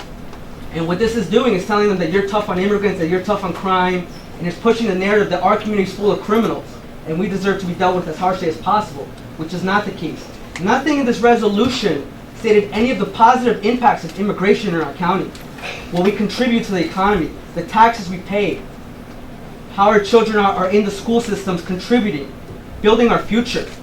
I come from immigrants. My parents came to the city 25 years ago to Atlantic City to build a better future for us. And everything about this read anti-immigrant. So we thank you for withdrawing it. But the next time you want to do something like that, perhaps it's better to talk to the communities that this is supposed to protect instead of pandering to certain bases. So that's my comment. I appreciate your time. Thank you.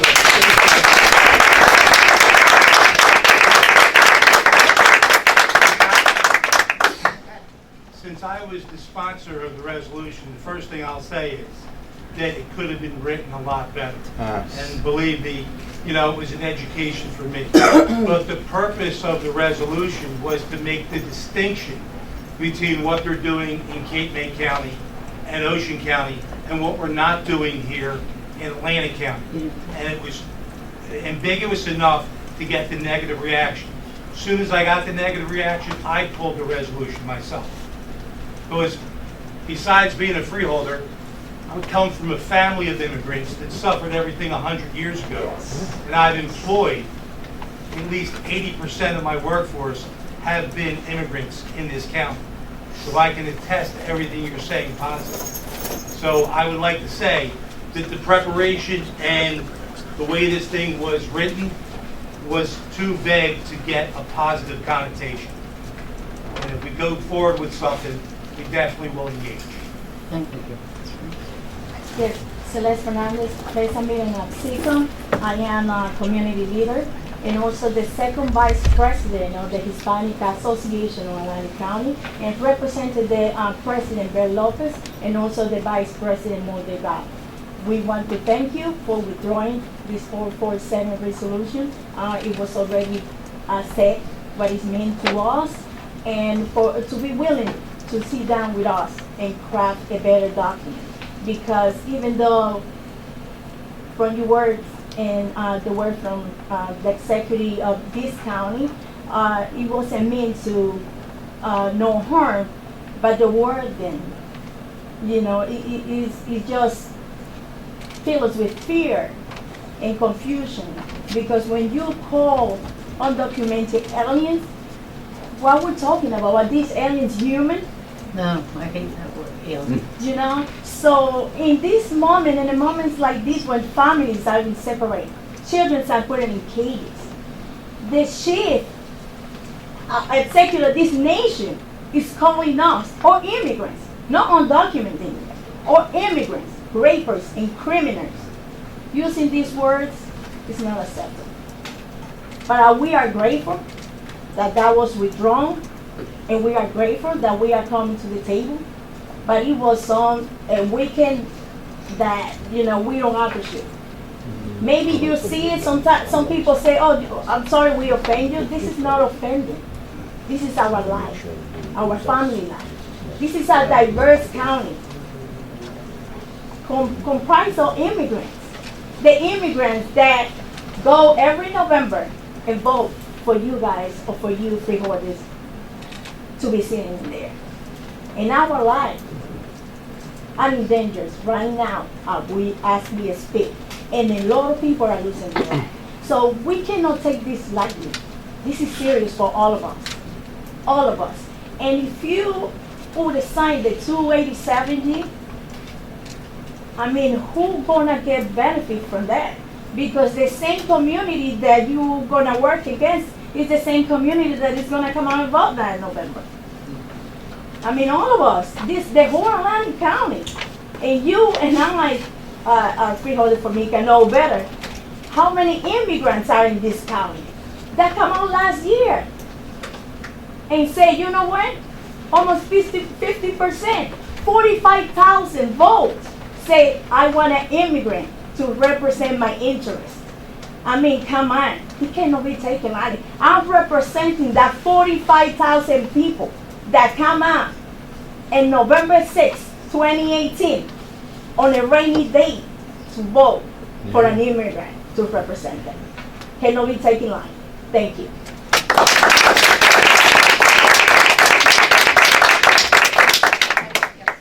I have a few public comments.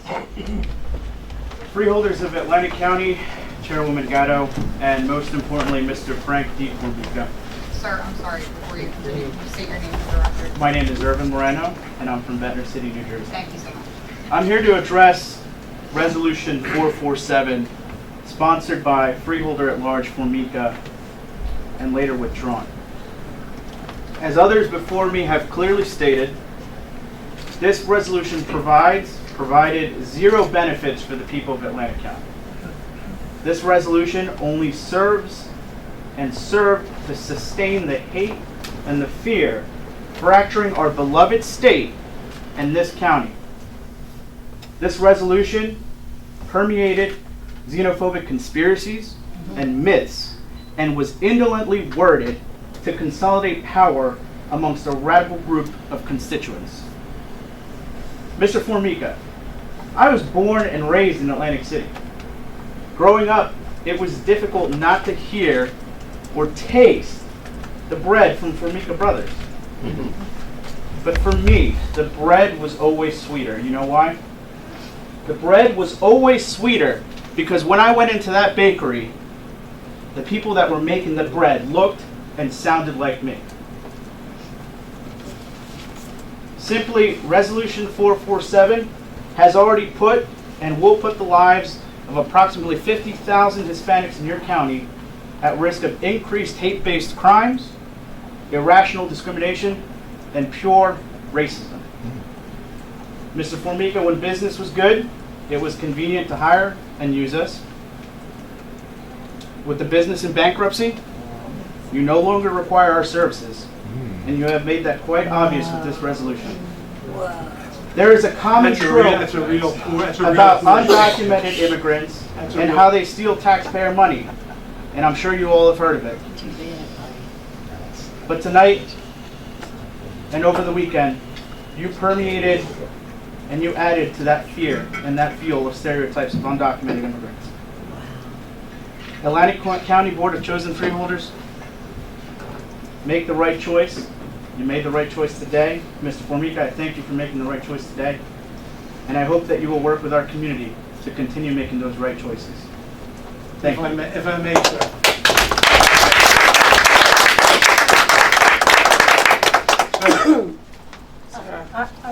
If I may. Yes. The bakery today still employs 67 people. I know. I'm a managing consultant today. I understand. The employees that I have are 10 to 25 years. They're part of my family. They're part of my family too. What you said here was most untrue.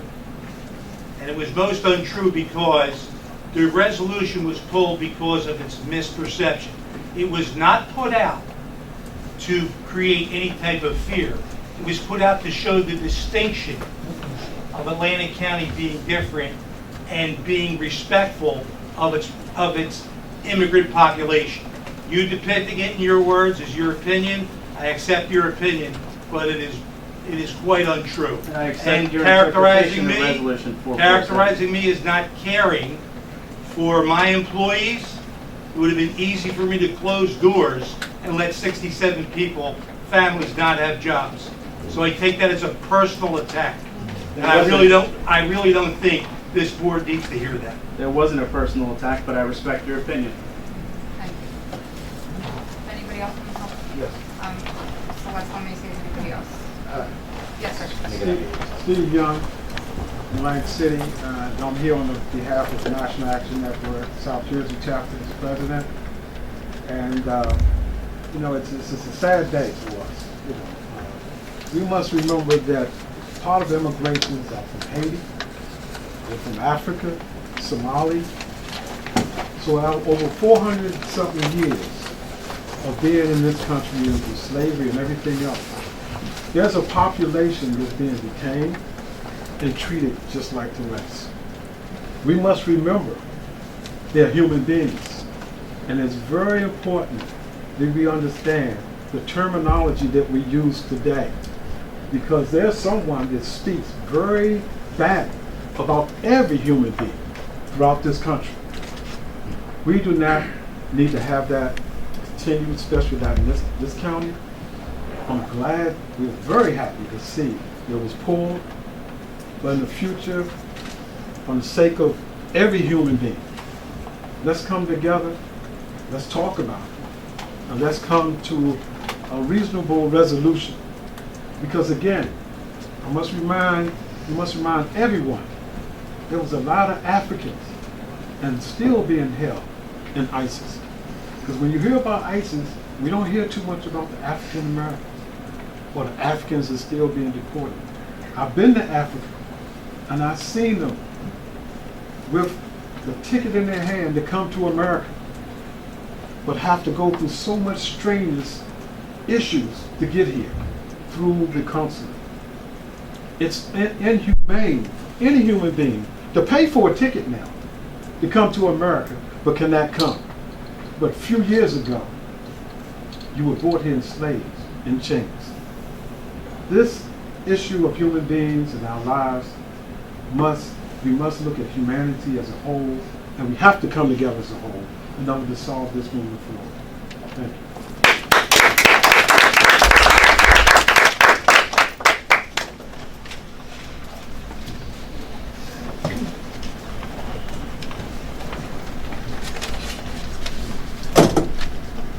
Thank you, Madam Chair. Again, Curdy Pogue, 169 Cromwell Avenue, Estelle Manor.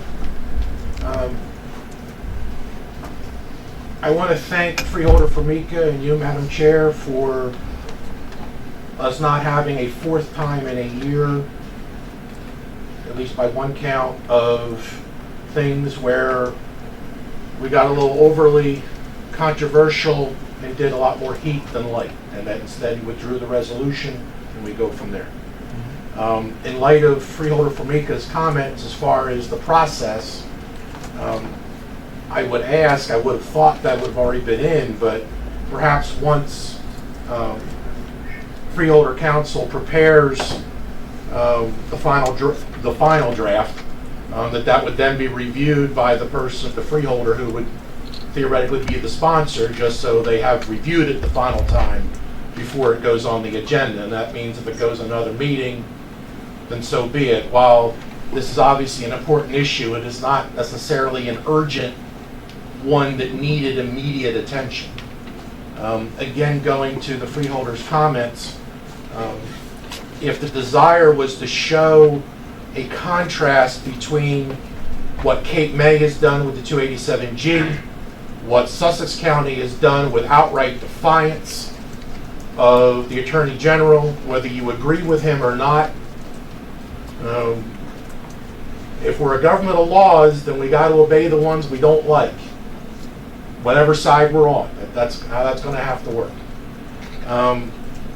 Then I would suggest that perhaps a simple wording would be to say along the lines of resolved, Atlantic County feels that compliance with the Attorney General's directive does not obstruct law enforcement. That makes it plain. That says where the county government is in this situation, and also resolved there is no intention to enter into a 287G agreement. And therefore, for all the communities of the county, it's been said in essence, all of us are immigrants in one way or another. And certainly for me, I've got one side of the family, it's been here since before the Revolutionary War, at least that's what the genealogy says. I haven't done, but then I got another part that came through Ellis Island. And my grandfather, while he was born here, his name got changed to Samuel Herman instead of Samuel Herdman. So certainly for things like E-Verify, there has to be grace if we're going to do that. But looking at this, there's obviously, as I was stating, a much simpler way to say if in fact those sentiments are what are on our hearts, then there's a simpler way to say it without all the whereases that give other messages. And we know, those of us who regularly come here, it's only been a couple weeks ago that there was a person who came, she was very passionate about sanctuary state and what's going to happen, and here's these other resolutions going to these other places and what they're doing. And so looking at that and figuring, well, this was a response, whether that was the intention or not, I'm not casting that out there, but again, when people read the papers and they see what gets said, they're going to come to various conclusions. And so I would ask that perhaps, again, that a simple resolution stating those 2 points of being able to comply with the directive and no plans for 287G could go on the agenda for the next meeting. We would hopefully pass unanimously. And I think that would do a lot to heal the concern that got raised. And again, Madam Chair, and again, Freeholder Formica, I'm glad that we aren't going through something like this for a 4th time in a year. So thank you for that.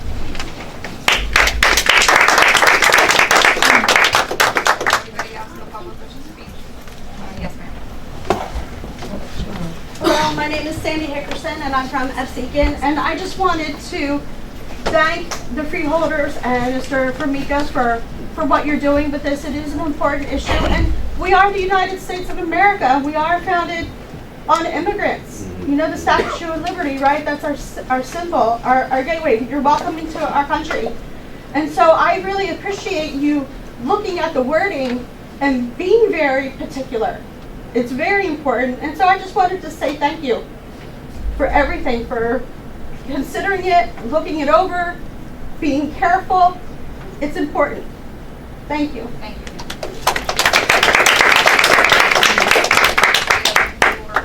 I'm sorry, public comments?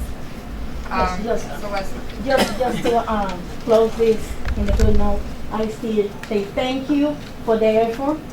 Danny Levison, Mr. Danny Levison reached out to me and reached out to more of the community leaders. So for that effort, we say thank you. Freeholder County Fitzpatrick, she was with us, over the phone too all morning, and I know Freeholder Formica was reaching out to Kristen. So again, in a good note, let's close this, let's work together. We are, a community of immigrant again. We want to be together, we want to work together and united with dignity and respect. Thank you again. Thank you.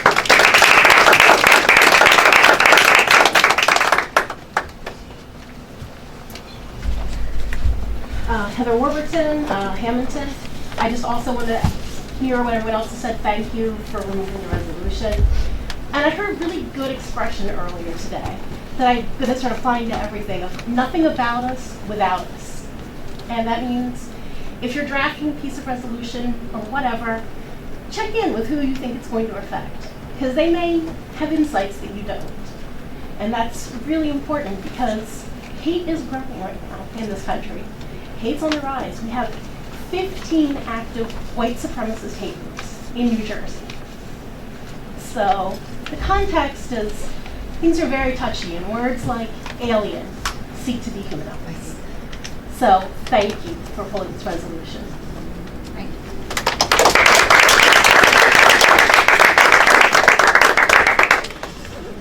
Paul Rosenberg, Angover Township. This is probably one of those far too frequent occasions where I'm going to open my mouth and regret it. But regarding the resolution, I would only remind everybody of our national motto, and that's e pluribus unum, out of many one. But what I really wanted to say was regarding Frank Formica. I want everybody in this audience and on the board to know that I worked for Frank for 4 years, 3.5 or so. And I can't tell you how many times I watched Frank in the middle of the night bend over backwards, helping employees with a myriad of problems, whether their car broke down, their water stopped running, their car exploded, whatever it was. This man has reached into his pocket for his own money and given tanks of gas, changed tires, handed out food, kept people who are well beyond the capable age of doing the job that they want to do employed so they can go home and pay their electric bill.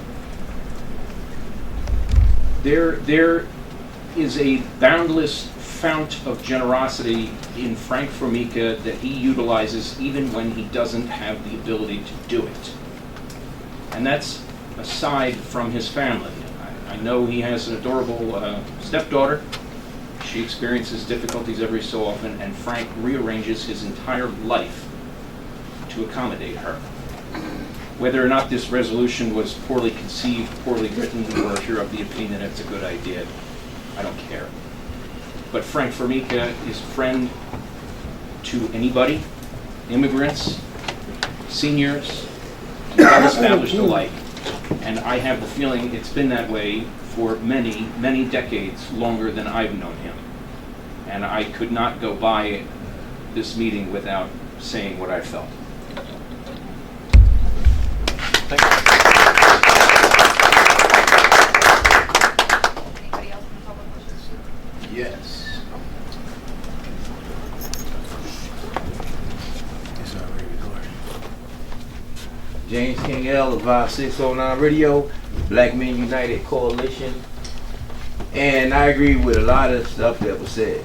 Because me as being a Moor means I'm Aboriginal and indigenous to this land. Woo! The spirit all in me right now. So I see a room full of immigrants. I'm not an immigrant. I'm indigenous and Aboriginal to this land right here. Didn't come from Africa. I'm what you see when you look up what the actual American looks like. But we ain't gonna go as far as that.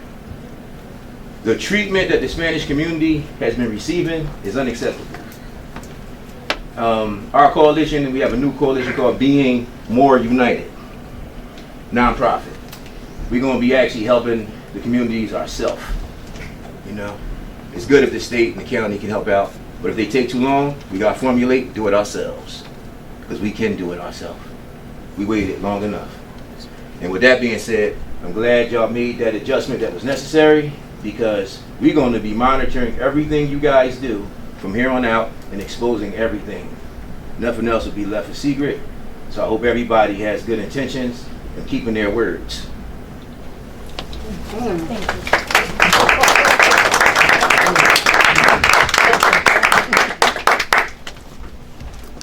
Anybody else in the public? Continue the public portion. We'll go to the order, but before we go to the order, I just want to say a few things. First of all, I think all of us who run for office have the best of intentions for serving our community, so I don't think there's anybody here that's ill-intended.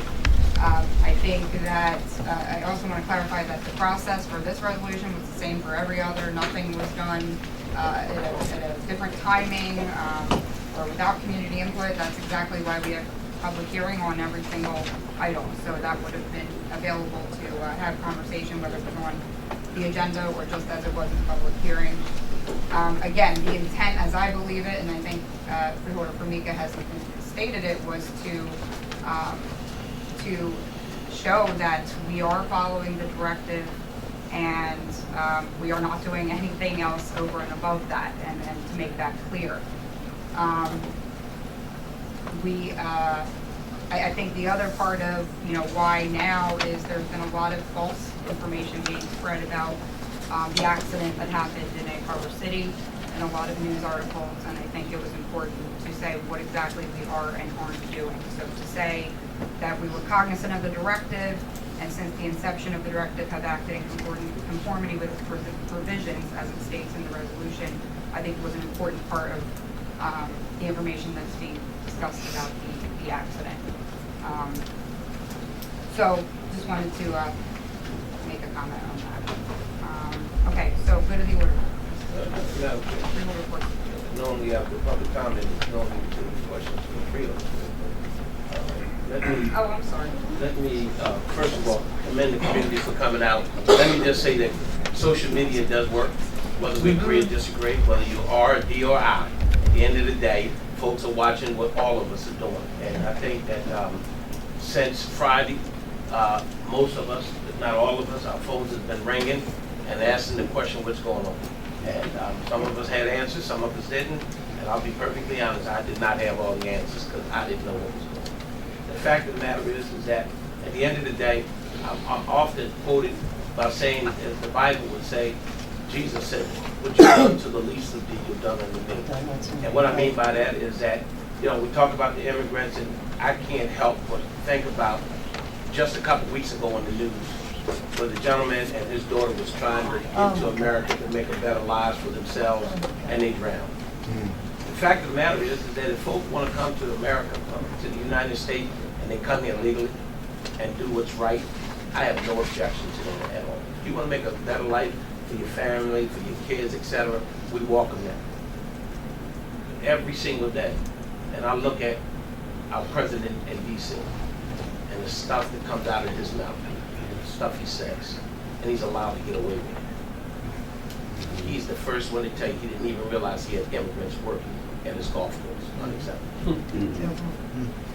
But when you look at the casino industries, we talk about those who make our beds, they park our cars, they pour our coffee, they're working poor. They come to work every day to try to make a difference, to try to provide for the families. And so who are we to judge that they're not good enough to come to America and to the United States to try to make a life better for themselves? And any of us, and most of us up here had kids. You imagine being separated from your kids and they in cages, separated from their parents? Unacceptable. I said all that to say, I do not believe that Frank Formica was intended to do any harm, but as we all know, stuff doesn't come out the way we expect a resolution sometime to be. And it's all about responsibility to check the wording and the reading, because none of us are perfect. The gentleman was just talking, I think it was Paul, that talks about Frank Formica, and I had no intent of really saying anything, but when you talk about Frank Formica and what he's done for the community as a whole, and I don't know if you said you employed 50, 60, whatever the employees are, and yes, they're immigrants, they work every day. It is amazing, right in our own backyard. Folks won't even get out of a damn bed to go to work if a job is in their bed. They criticize folks who want to come over here and make life better for themselves. So I take exceptions to that, because we live in a great nation. And the fact of the matter is that people want to do better. And we ought to applaud them, because they become employable, they pay taxes, go to school, they get education, they buy houses, etc. But moving forward, I think we need to make sure that if we're going to continue to have these dialogues, there ought to be some type of community meetings, not no clandestine, as I would say, backdoor stuff going on, where only certain people know what's happening. And then when it hits the public, everybody's in the uproar. There's enough organizations in this community that we can all reach out by social media to talk about how do we make life better, the quality of life for everybody, no matter where you come from. Because who are we to judge? We all have to answer to a high authority. I remember the late Larry Hayes used to say, it takes both the black and white keys on the piano to play the Star Spangled Banner. And so it takes all of us. And we talk about the village. It takes a village to raise a family. That's wonderful. But we're all supposed to be family. I cut Creed Poe or Rich, they all want to bleed, and it's going to be red. But let's put the politicking aside and let's do the human right thing. Let's come together, work together. We can agree to disagree. That's American way. But let's not hurt those who are trying to do better, because we all have a responsibility. Some of us think we're better than others, and we're not. But the fact is that when we all, and I say this, I think we all received phone calls regarding this resolution, whether we were in support of the resolution or not. We still got calls, and we heard different perspectives from different people. And I was not going to support the resolution anyway, because I think the language was not proper language to use in the resolution, admittedly. And that's, I think, one of the biggest reasons the resolution was pulled.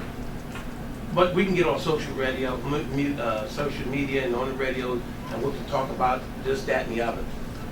We leave here today with the understanding that we all have a clear understanding how offensive it was to immigrants. And we all have to do a better job. Because feelings, people have feelings, and words matter. And sometimes when you say something, you can't take it back. And so I want to commend Freeholder Famika for taking it on the chin in terms of pulling the resolution, regrouping, go back, talk to other organizations to see where you go from here. But collectively, it may be Frank today, it may be me tomorrow, it depends on what you say. It has an effect on people's lives, and I can't say enough. I want to thank the community for coming out. Those of you who did call me, you showed up, and those of who did not show up gave me a tongue lashing for the last 2 days, and it was critically appreciated. But moving forward, I would hope that all of us, with all the craziness that's happening in Washington and what's coming out of the president's mouth, and let me be clear, and I'm done. We got some of them same folks right here in Atlantic County that think like the President of the United States, so don't let them fool you. Have the same mentality, just have not come out publicly as verbal as the President of the United States has done.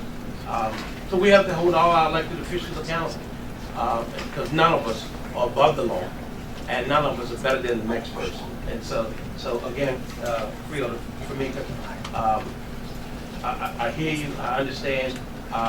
Your work in the community certainly speaks for itself. I just think that the resolution was in poor taste. You did the right thing by the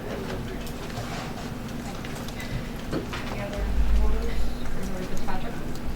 Well, Freeholder Corsi said everything I wanted to say. Well, let me retract They're something. very, but I just wanted to say that this is a lesson. Words matter. Words really matter, especially in such sensitive times as we are living now. Words thrown around casually like illegal alien put terror into people's lives. Serious terror. People will alter their lifestyle to avoid doing what they normally do if they feel that people that they are going to be hunted, and that's what that term involves. It's very serious. We have to be careful what we say and make sure that the words we say express what we mean. Thank you. Comment on, and I do think, as Freeholder Corsi said, that social media is pretty powerful. And I do want to thank the community for coming out and specifically stating their issues with this resolution. However, some of the messages that I received, I took quite personally when people started calling me a xenophobe and anti-immigrant, and everybody shared their personal story. My wife lived in Brazil for a number of years. She didn't speak English when she came back here. My mother-in-law is an immigrant. My uncle is a fairly recent immigrant, both have become citizens. So that we need to remember that both sides, need to be careful of inciting and the flames, because everyone has a sensitive, reaction to some of these words that are being thrown out there. So I just want to caution everyone, and again, I thank the public for coming out here. And again, I don't know that anyone had any intent to alienate, pun intended, from the misnomer, of people here. The idea was that individuals in our facility are handled according to the state directive. And it's specifically, but so if anybody read the resolution, again, there were some phrases that were unfortunately included that probably should have been changed, which is why it was withdrawn. But the intent was to spell out exactly what the process is. And it does do that, again, along with some unfortunate, improper terminology. So I just want to stress that if you actually did look at that, I realize that that's probably may have been painful to have some of the language there. But it does specifically state what the county policy is. So moving forward, I think maybe we can do a better job specifically stating what it is, what the process is that's in place. But I want to caution everyone on both sides. As Freeholder Fitzpatrick just said, the words do mean things. So when xenophobia is thrown to me as being anti or prejudiced towards someone from another country, that's my family. My daughter has a Brazilian passport. I do take that personally, and I'm going to stand up and defend that and my record for that against anyone. So I do think that we all need to be careful when we use, and as a teacher, we teach against using loaded words.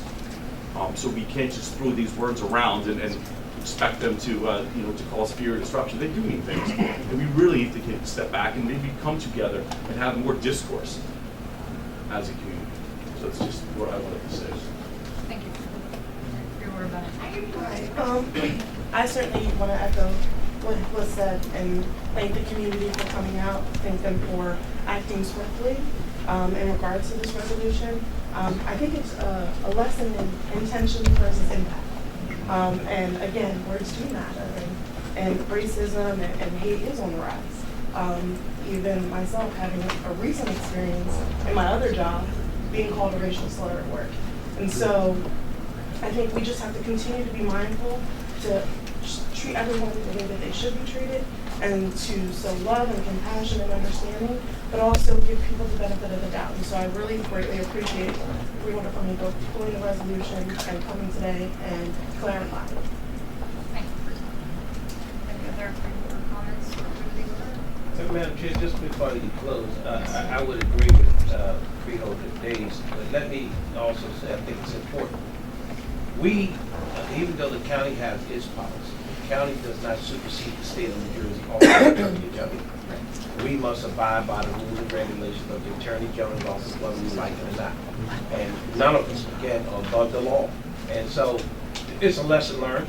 You take your ball, you go home, you move on, and try to figure out how we can make it better tomorrow, and move forward and keep in communication, not when a crisis hit. Then everybody comes to a meeting or folks are frustrated. We need to figure out some kind of way to continue the dialogue moving forward. Any other Freeholder comments? Okay, I have a motion to adjourn. Motion and second. All those in favor? Aye. Any opposed? Okay, we are next week.